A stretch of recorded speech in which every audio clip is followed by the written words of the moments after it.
ஈரோடு மாவட்டம் அந்தியூரில் உள்ள புகழ்பெற்ற குருநாத சுவாமி கோவில் ஆடிப்பெருந்தேர் திருவிழா இன்று தொடங்கியது. இந்த திருவிழா இன்று தொடங்கி வரும் 12ஆம் தேதி வரை நடைபெறுகிறது. இதனை ஒட்டி 4 நாட்கள் மாநில அளவிலான குதிரை சந்தை, மாட்டுச் சந்தை இங்கு நடைபெறுகிறது.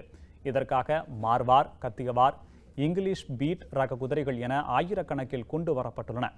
மேலும் மாடுகளில் நாட்டு மாடுகள், செம்மறை, காங்கேயம், ஜெர்சி, ஆந்திரா வகை ஓங்கோல் இனம், வடமாநில கிர், கார்பார்க்கர், காங்கிரோச், ரெட் சிந்து, சாகிவால் இன நாட்டு மாடுகள், முரா இன எருமைகள் விற்பனைக்கு வந்துள்ளன.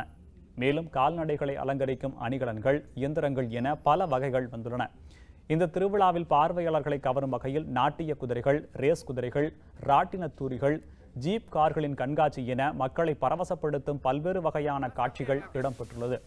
இந்த திருவிழாவை முன்னிட்டு பவானி டிஎஸ்பி ஜானகிராமன் தலைமையில் 2 டிஎஸ்பிக்கள் உட்பட 840 போலீசார், ஊர்காவல் படையினர் பாதுகாப்பு பணியில் ஈடுபடுத்தப்பட்டுள்ளனர்.